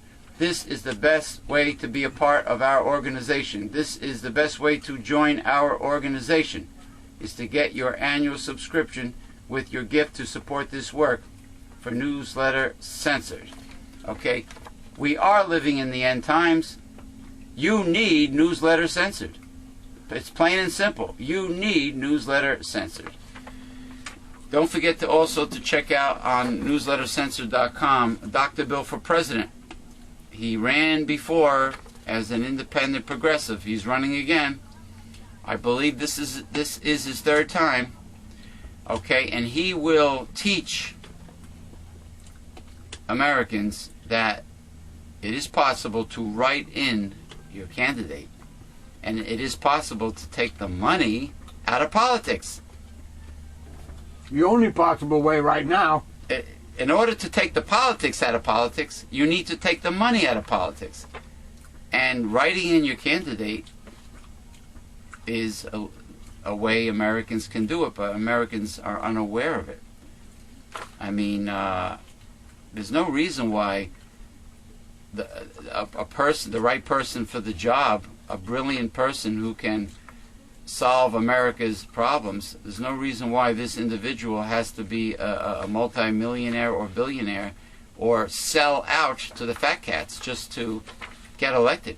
Yes, and we need social media. We need word of mouth. Yeah. To do away with the political ads on television to get people to know who a candidate is. Yeah, because the independent candidates nowadays are never invited to any of the debates, any of the national political debates. In the old days, yes, there was usually one good independent candidate invited, but not anymore. You just have the elitist fat cat two-party system. The people that are puppets, they're puppets. They're pawns of the corporatists, of the rich, and you only see them there. One Democrat, one Republican. When Ross Perot ran way back when under the Reform Party, was he present at that time in the presidential debates? Was that the? He showed his graphs up there. Was that the League of Women Voters that used to run the debates? Maybe. Maybe. I don't know how long they've been thrown out of the business. They don't want to do it anymore. But yeah, way back when, it was the League of Women Voters. Yeah, they must have had their reasons. Now, Anyway. if you remember, go back as far as 1980. Yeah. There were quite a few independents in there. There was, what was his name? John. There was Clark. There was Barry Commoner. Ralph Nader? Myself. Ralph Nader was always I don't know running. if Nader was in there. Not sure. Yeah, he ran. Well, he ran last time under the Green Party, didn't he? Yeah. Okay. Anyway, this is the last issue, the most recent issue. Issue number 117, The Devil's Economics, by William J. Eisenman, Ph.D., right? If there's room, there's usually tidbits, current news topics. But apparently there's not enough room for it. Special letter written by an individual, which is rebutted, interpreted, and the reply from Dr. Bill is in here of that letter. And then you have the God Project, titled Behemoth, I believe, right? Yeah. By William J. Eisenman, Doctor of Divinity, right? And then last but not least, you have Sexuality, A Holistic Approach, by William J. Eisenman, Ph.D. So get your subscription to Newsletter Censored now. Get your annual subscription, your free annual subscription with your gift to support this work. Get it now. All right. Okay, you are almost done with your lunch. Just, I guess, let me know. Almost licking the ball. You know, I was shopping not for Christmas, because I don't celebrate Christmas, the pagan Christmas. I was shopping for myself in a store in our area locally called National Wholesale Liquidators. So I walked through the toy department because I was looking for something for a little young toddler, and lo and behold, I see classic WWF Worldwide Wrestling Federation action figures, and I felt so bad because I saw the action figure of pro wrestling. I'm not sure if he's in the Hall of Fame or not, but he's a legend. His name is Kamala, the Ugandan giant. Kamala, the Ugandan. You remember Kamala? Oh yeah. Now Kamala, he used to hit his stomach, and his manager or valet was Kim Chi. He had the mask on with the safari outfit. Anyway, and he had the spear and the shield and his face paint. Well, anyway, Kamala gives his confession on the internet from YouTube.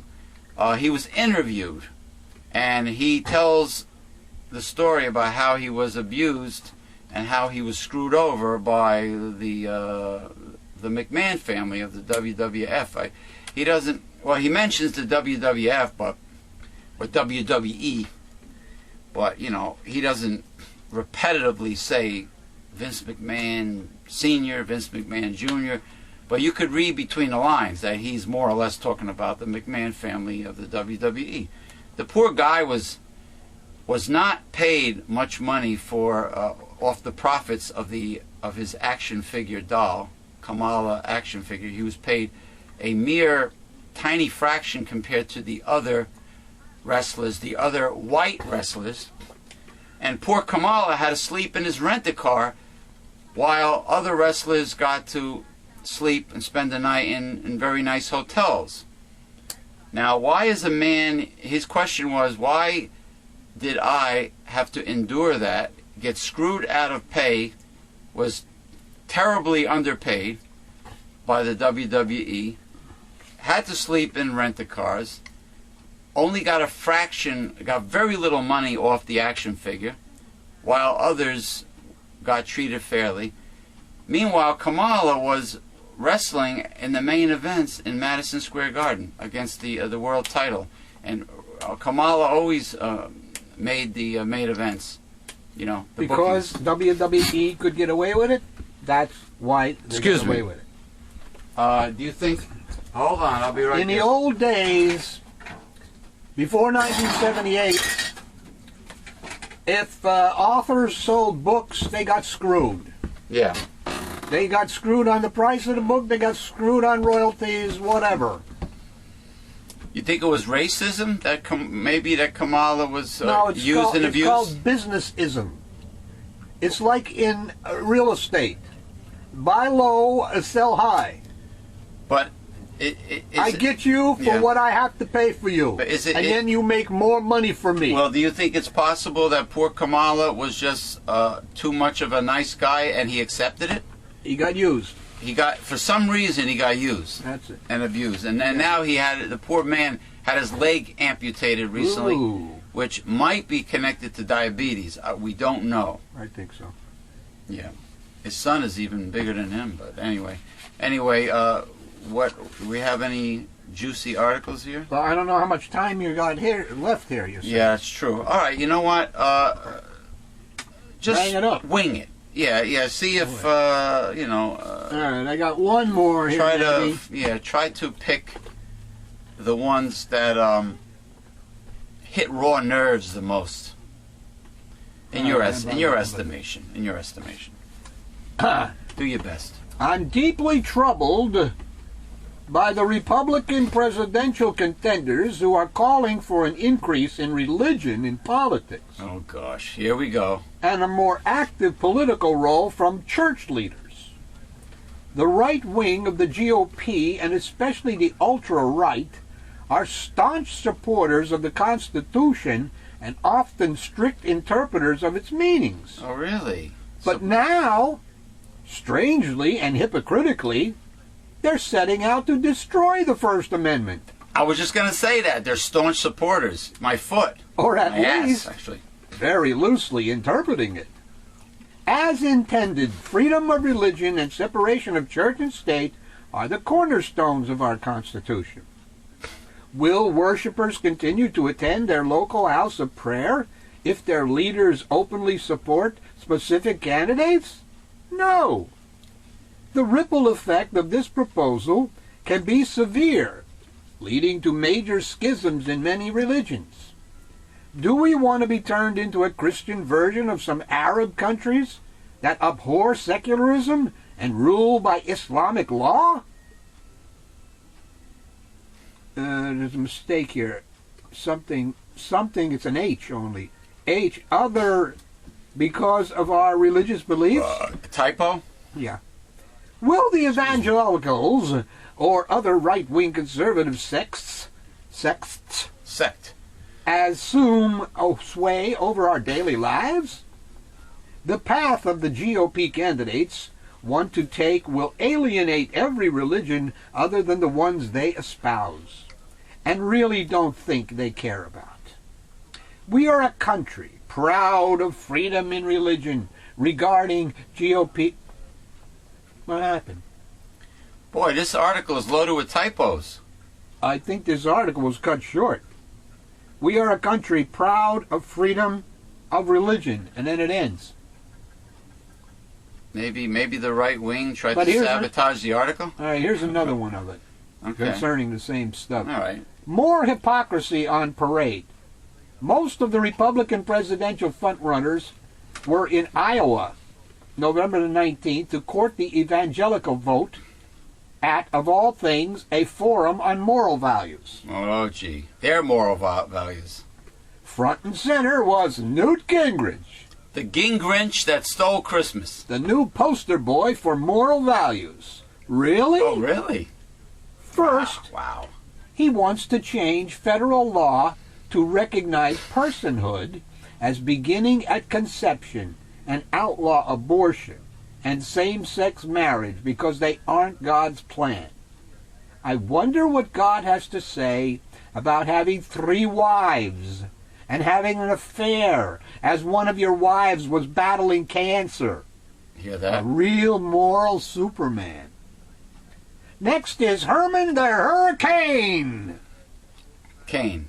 wanting to change tax codes so churches can get more involved in politics. I guess no one on his team mentioned the phrase separation of church and state. It's funny how the right wing all have a direct bat phone to God. Then there's Scary Perry. Oh, he's a real lunatic. He certainly has tried to be more religious than thou. He's even taken over God's job, ending people's lives in record numbers. Oh, yeah, the Deep South, redneck red states, Bible Belt states that are racist against people of color. They want to deport anybody with tans or brown skin to Mexico. They want to outlaw sex toys. I mean, adult stores. Take away women's or maybe man's right to have a little vibrator. have a little pleasure in the privacy of their own home. They of course they would probably stop all pornography being shown on the internet, since they don't like sex adult stores. All pleasure. They don't like gay people. Yeah, all pleasure is like. Remember in the old days with the Puritans, any kind of pleasure was frowned upon. Well, that's where these people down south come from. Those are their ancestors, the Puritans. What about the what do they call that? The cod Codpiece. the chastity belt, the cod Chastity pieces belt. of the Middle Ages. Yeah, Has nothing to do with codfish, by the way, which we don't have too much of. which I anymore. happen to like if I'm having fish and chips, by the way, codfish. But anyway, I'm getting hungry. All right? Anyway, they don't. Yeah, they want to force their religiosity, right? Their interpretation of the Bible on you. What they're doing is they're using the Bible as a front to attain their power, right? The misuse of the political Yes. misuse of Christianity. Go on the website now. It's on the internet. It's on the internet. Just go to Google, type in Megalife 21, the political misuse of Christianity. It is an old archive classic, but it's a goodie. An oldie but a goodie. It's one of the most important censored readings ever produced by Dr. Bill. It's so applicable to today. The political misuse of Christianity, and of course, don't forget the Christmas lie. I love it that, you don't really have to give people links. All they have to do is go to Google and type in the name of the Of what the you want. show and Megalife 21. You don't even have to type in YouTube. It just comes up. That's how I got the IAMS information. You typed I in just what? typed in IAMS cat food recall. It came up. Came up. And all the other publications concerning that came up. Yeah. Anyway, finish up this here. I commend Mitt Romney for having the sense not to attend this chest-thumping circus. I believe that there shouldn't be more religion in our politics, and I think that's what our founding fathers thought, too. That was a good article. They want, I mean, it reminds me of the Christine, the slutty, horny witch O'Donnell, when she was running, was it Delaware? Senator or Congresswoman? She was running. She was actually running for Senate, I believe. Senate? Oh, she's very lofty ambition. Yes, very Christine O'Donnell. lofty. She thinks highly of herself. Well, anyway. From a satanic altar to the... Yeah. Well, she said Wiccan, but she said she had sex with her boyfriend right on the altar. And now she's approved. Now, and when she ran, she wanted to outlaw all forms of pornography and actually Masturbation. outlaw masturbation. How do you monitor millions Chastity of belts. What? Chastity belts. How do you urinate when you have in other words, you would have a chastity belt. You, Who would you pay for urinate through these? the hole. Who would pay for these chastity belts? I don't know. Put chastity belts on millions of Americans so they don't play with themselves? Yeah, they haven't thought that part of it through. Hold on. So, but what if they're And well? what if you have a night? What if you have a Big schlong? nocturnal emission, and it grows and it breaks inside the Like, chastity what belt if 'cause it somebody cannot has expand. What if somebody has a big schlong, and they bust through the chastity, Christine Oh, I don't know O'Donnell's if it'll chastity bust belt? through. It'll break Big- all the cavernosa, spongiosum or whatever. Spongiosum. A big Woody. Woody, get it? Woody? The shillelagh. Speak softly and carry a big shillelagh. Isn't that what Ron Jeremy used to say? I think that was Crocodile Dundee. Another shrimp on the barbie for you, mate. That's not a knife. This is a knife. There you go.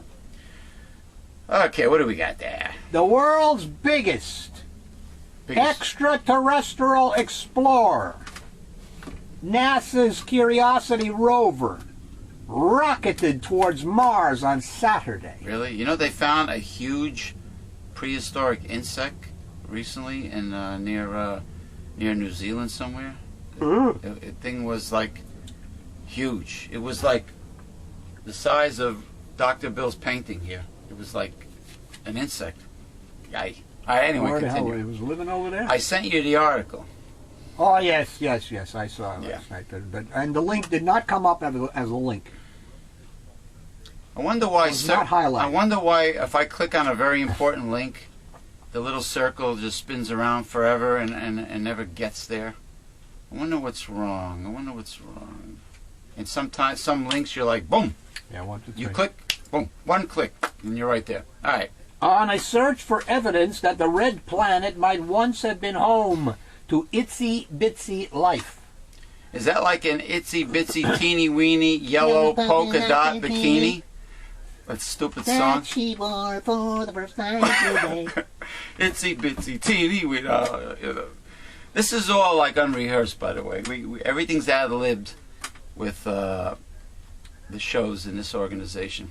It will take 8.5 months for Curiosity to reach Mars, following a journey of 354 million miles. An unmanned Atlas V rocket hoisted the rover, officially known as Mars Science Laboratory, into a cloudy late morning sky.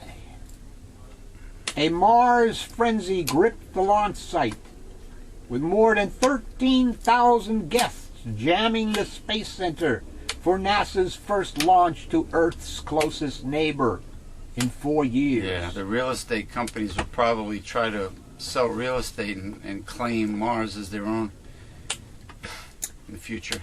And the first send-off of a Martian rover in 8 years. The primary goal of the $2.5 billion mission Yeah. is to see whether cold, dry, barren Mars might have been hospitable for microbial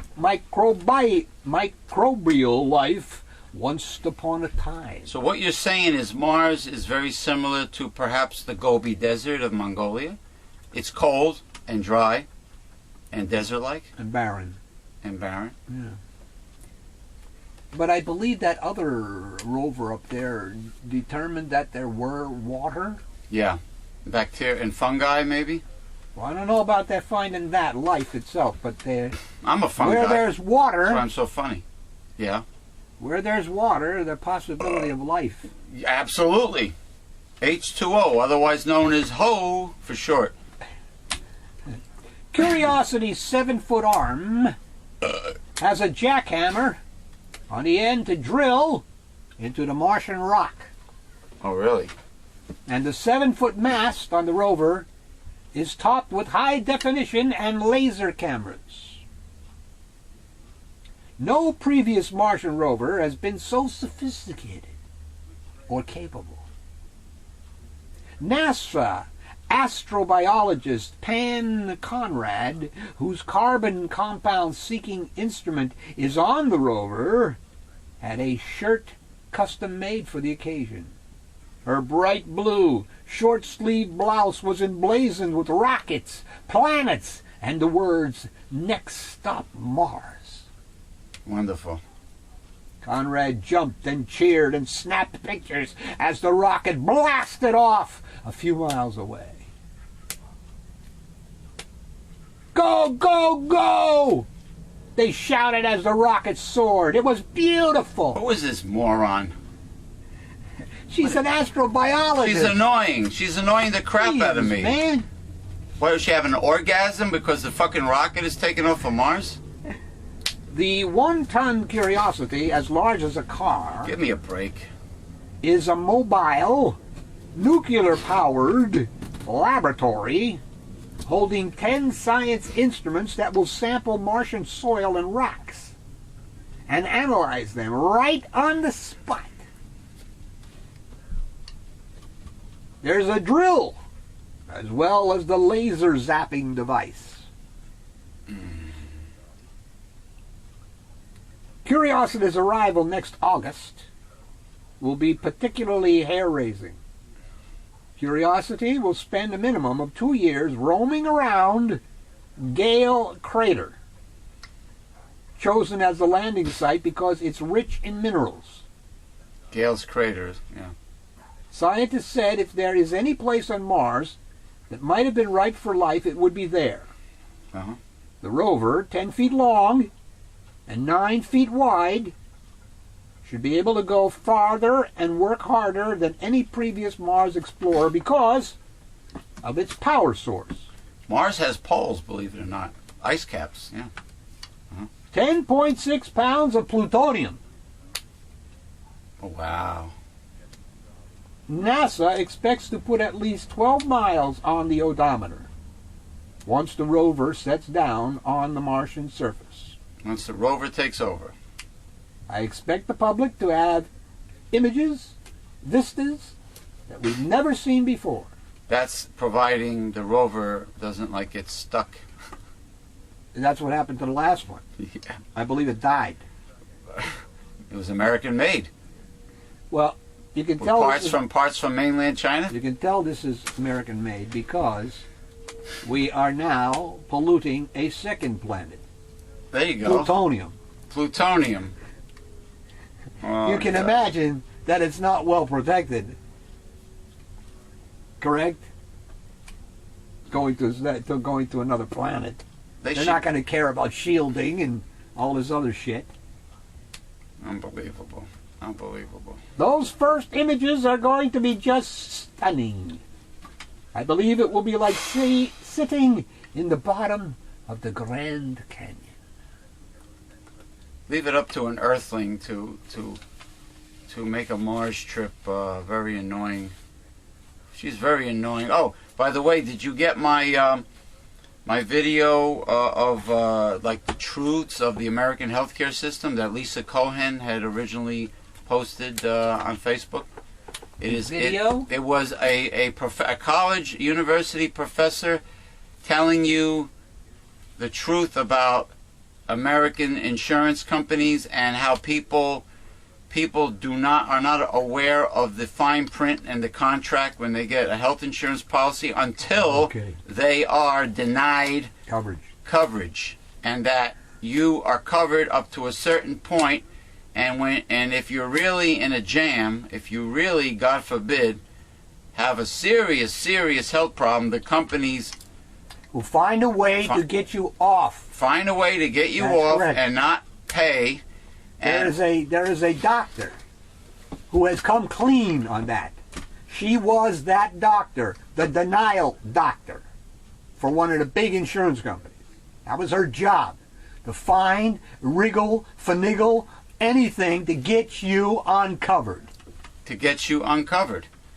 and it's horrible. It's and you know, she really was very informative. She went on, and she mentioned that, of course, you know, that you find out the hard way that your fine print contract of the insurance policy is not as comprehensive and wonderful as you might think. And she says the American healthcare system is not, in no way, shape, or form, better than Europe's or Canada's.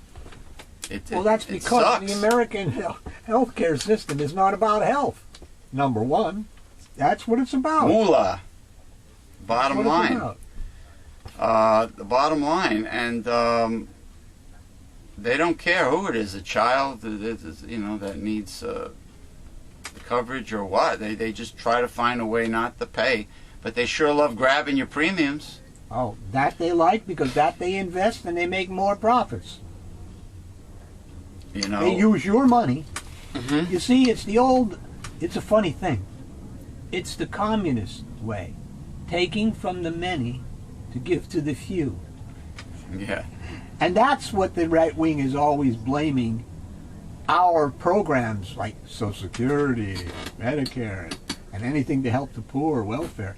That's what they accuse those programs of being, communist. But you never hear it said about some private firm where they take from the many to give to the few.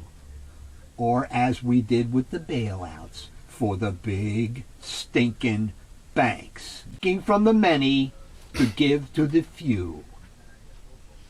And you know, it's not really the doctor's fault per se. It's the CEOs of the hospitals and medical centers. The It's corporate. It's hospitals- the corporate level. The hospitals and the doctors and the device makers, Yeah. medical device makers, are the biggest pool of frauds for Medicare. Wow. That's another And that's probably over $100 billion a year. Medicare fraud. Medicare fraud. And it's done by the elites. Yeah. So privatization rears its ugly head again, fails once again. Privatization in healthcare. Well, in a fair, free democracy and an honest capitalistic society, a good education, which includes college education, and good health care for all, should be a right. They should be rights, not privileges. And frankly, Medicare, for some people on Medicare, is a privilege because, for one thing, Medicare now is, you pay the first $135 when you go to the doctor. Mhm. Then if you have to have some medical procedures or go into the hospital or whatever, you pay 20%. Now let's just say, can you think of anybody living on less than $15,000 a year can do that without going bankrupt? Nobody. You know what? I'm glad you said that, because there's one other thing this college professor said that, and I forgot to mention it before.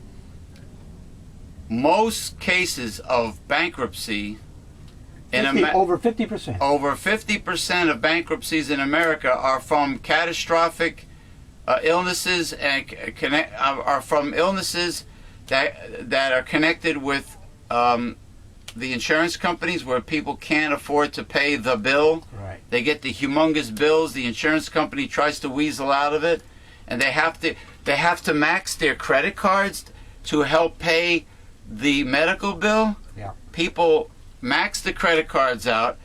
They're forced to go bankrupt, and then they lose everything. Their life savings, maybe their homes. Yeah.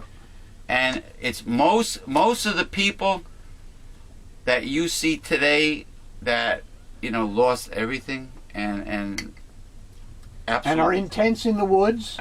yeah, but most possibly over 50% of that is healthcare related, Right. due to the American healthcare system. Right.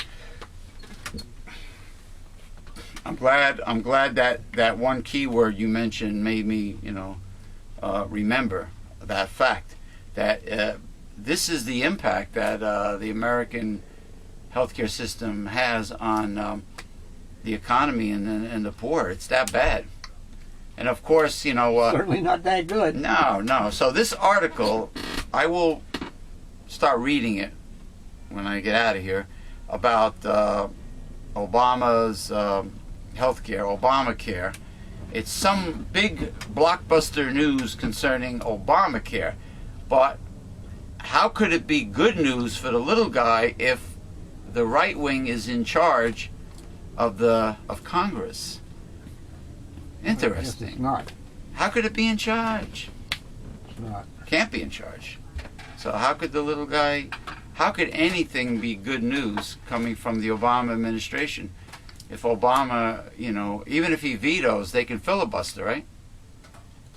They can override his veto. They can override, they have enough If it has votes. to do with a law, I don't know what you're, you know. Yeah, I don't know what it is. basically I know I sent it to you. But anyway, it's been a very invigorating show.